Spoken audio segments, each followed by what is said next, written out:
talked a lot about openness, you've talked a lot about transparency, you talked about making yourself available to everybody, which made me feel much less excited about getting you to come here. I no longer feel special. But all right. But your own experiences on the council in this race. I've heard that you've been not totally accessible to the press. Well, there's a difference. I'm accessible to my constituents, and I want to make sure that my constituents get honest, unbiased information. And what we've been able to do in this digital age is provide information to individuals, to constituents, in a far more powerful way by going door to door, by holding town halls and community coffees, and being accessible over email. We work very hard in my team, and I pride myself on the fact that I'm always out there.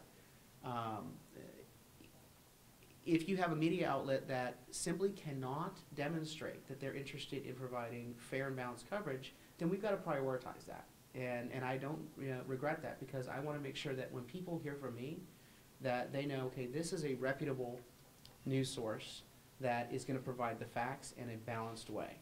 Otherwise, in this new technology age, and I love the fact that this is happening, in this new technology age, people are able to get information directly from the source.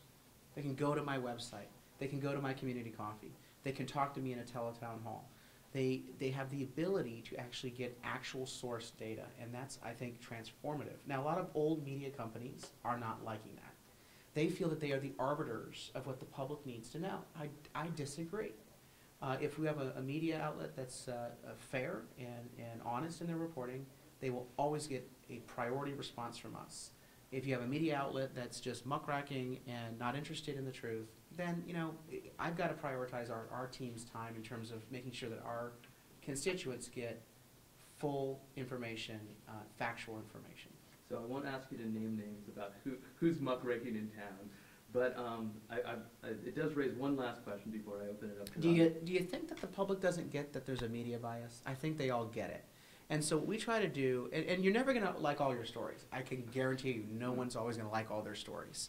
And I'll see a story from a news outlet that we're like, we don't really think that they're too balanced. And I'll say, wow, that surprised me. It was a very balanced story.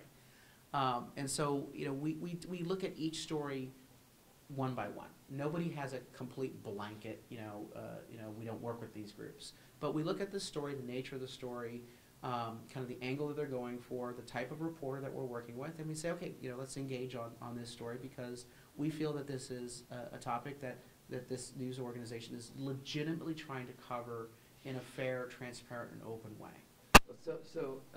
And there's certainly, I love the internet. I love the ability to have conversations. I've had several conversations with you over Twitter. I think you and Lorena Gonzalez are the two most active and engaging politicians locally on Twitter, and that's great. But I also see that a lot of that stuff tends to be very superficial. It can get very nasty.